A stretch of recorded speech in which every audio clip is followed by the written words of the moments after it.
इस वक्त की एक बड़ी खबर अपने दर्शकों को बता देते हैं। गुजरात से टकराया है तूफान बिपरजॉय और इसकी वजह से 23 और ट्रेनों को रद्द कर दिया गया है। अब तक 99 ट्रेनें कैंसिल की जा चुकी हैं। रेल सेवा पर काफी बुरा असर पड़ा है। इस इलाके में 99 ट्रेनों को कैंसिल कर दिया गया है। गुजरात से टकरा चुका है बिपरजॉय तूफान। लैंडफॉल की प्रक्रिया चल रही है। 12 बजे तक का वक्त काफी क्रूशियल और इन सबके बीच 23 और ट्रेनों को रद्द किया गया है। रद्द की गई ट्रेनों की संख्या कुल 99 तक पहुंच गई है। लैंडफॉल के बाद अगले 24 घंटे काफी क्रूशियल होंगे और ऐसे में रेल यातायात भी बाधित हुआ है। 99 ट्रेनों को कैंसिल किया जा चुका है। अब तक 23 ट्रेनों के कैंसिलेशन का ऐलान अब से थोड़ी देर पहले हुआ है और गुजरात से टकरा चुका है बिपरजॉय तूफान। 115 से लेकर 125 किलोमीटर की रफ्तार से हवाएं चल रही हैं। जितेंद्र, लगातार ट्रेन्स कैंसिल हो रही हैं। यह माना जाए कि अब जिंदगी को सामान्य होने में कितना समय लग सकता है इस तूफान के बाद? देखिए चंदन, 16 तक के लिए एडवाइजरी जारी की गई है, लेकिन आप मान के चलिए कि 17 जून तक आप इसके मान के चलिए कि इसके इम्पैक्ट को देख करके उसी के हिसाब से हालात का जायजा लिया जाएगा, क्योंकि 16 तक एडवाइजरी जारी है और 17 तक भी इसका इम्पैक्ट देखने को मिलता है। अब ये देखना होगा कि जब ये चक्रवात लैंड करेगा तो उसके बाद किस तरह से इसके इफेक्ट्स आते हैं और उसी को लेकर के प्रिकॉशनरी तौर पर यहाँ जामनगर से जो हवाई जहाज जो उड़ने थे उनको बंद कर दिया गया है। जो ट्रेन सेवाएं हैं वो काफी जगह की जो है वो रद्द कर दी गई है, ताकि जैसे चक्रवात रूप लेगा उसी के हिसाब से आगे की एडवाइजरी जो है वो तैयार की जाएगी। लेकिन ये मैं आपको बता दूं चंदन कि 17 जून के बाद से हालात बिल्कुल सामान्य होने शुरू हो जाएंगे। उसके बाद छिटपुट जो है वो बारिश होंगी, जो चक्रवात का असर होता है। उसके बाद इलाकों में जो है, गुजरात के मैं इलाकों की बात करूं जिसमें द्वारका है, जामनगर है, राजकोट है, मांडवी है, ये इलाका है। उसके अलावा राजस्थान का कुछ इलाका है और उसके अलावा कुछ दूर दराज के इलाके,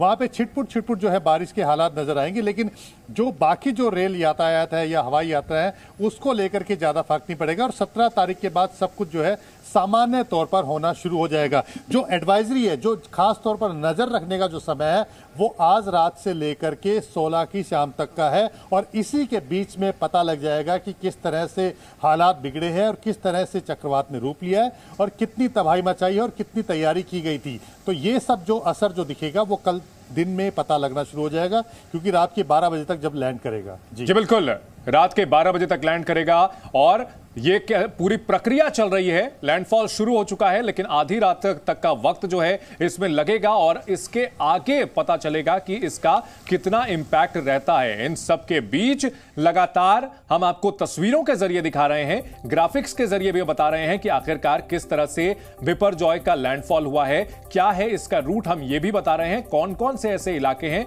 जो कि इससे सबसे ज्यादा प्रभावित हो रहे हैं। तो ये तूफान आप देख सकते हैं, भारत का ये पश्चिमी इलाका है। भारत का पश्चिमी इलाका गुजरात का है और यहां ये तूफान दिख रहा है आपको। ये तूफान बहुत धीमी रफ्तार से 9 से 10 किलोमीटर प्रति घंटे की रफ्तार से चल रहा था, लेकिन अब इसका लैंडफॉल हो चुका है। कच्छ का जो ये इलाका है, यहां बीच में एक खाड़ी है और ये सीधा कच्छ के इलाके से टकराया है और इसी के आगे ये रूट है आगे जाने का तूफान का। तो यह माना जा रहा है कि यह तूफान अगले 24 घंटे में इसका काफी ज्यादा असर देखने को मिलेगा। कच्छ के जो इलाके हैं वहां पर मांडवी से टकराया है, जखाऊ जो पोर्ट का इलाका है वहां से टकरा रहा है और आगे आने वाले समय में इससे 24 घंटे तक बहुत ज्यादा असर देखने को मिल सकता है। लेकिन इसका असल इंपैक्ट क्या रहा है वो आने वाले समय में पता चलेगा। तैयारियां पूरी की गई हैं। सबसे पहले आपको यह बता दें कि यह तूफान जो अरब सागर में बना है, इसकी वजह क्या रही है? इसकी वजह है कि अरब सागर में अब टेंपरेचर काफी ज्यादा बढ़ने लगा है और इसी वजह से बना हुआ यह तूफान आगे बढ़कर के अब सीधा बिपरजॉय की ओर, बिपरजॉय यहां पर गुजरात से जाकर के टकरा रहा है। यह भारत का आप मैप देख सकते हैं।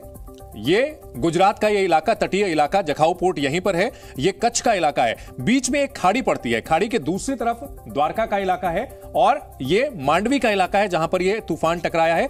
काफी ज्यादा हर तरफ इसका इंपैक्ट देखने को मिल रहा है, लेकिन ये जो इलाका है ये सबसे ज्यादा प्रभावित होने जा रहा है। सबसे ज्यादा प्रभावित, इसमें अगले 24 घंटों तक इसका असल इंपैक्ट पता चलेगा। धीरे धीरे उम्मीद ये की जा रही है कि धीरे धीरे ये कमजोर पड़ेगा और आने वाले समय में जो नुकसान है उसका अंदाजा लग पाएगा। अंकुर, अगर बात की जाए इस तूफान की, तो निश्चित तौर पर प्रशासन की ओर से तमाम तैयारियां की गई हैं। इसका जो इंपैक्ट का टाइम है वो कितना बताया गया है? 24 घंटे तो काफी क्रूशियल होंगे ही होंगे, लेकिन कौन कौन से इलाके इसकी जद में आएंगे और वहां किस तरह की तैयारियां हैं?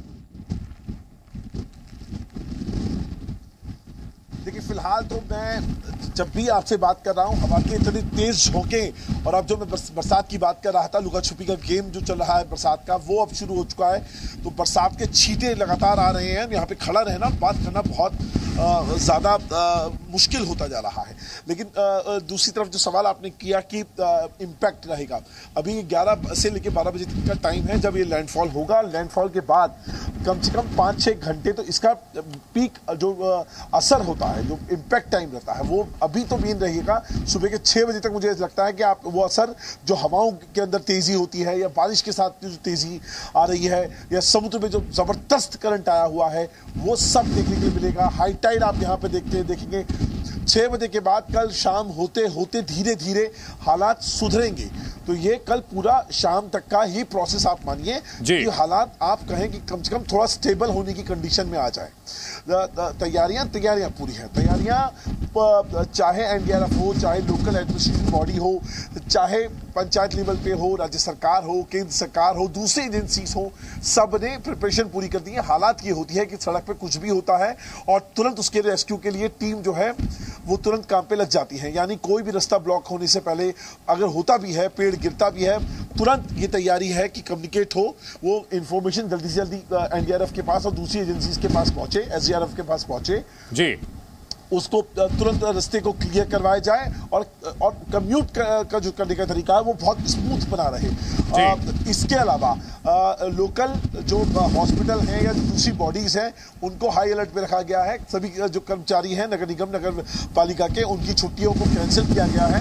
16 तारीख तक उनकी छुट्टियां कैंसिल की गई हैं, ताकि अगर कोई भी इमरजेंसी होती है तो उस पूरे मैकेनिज्म का इस्तेमाल किया जा सके उसको सुधारने में। तो जी न्यूज़।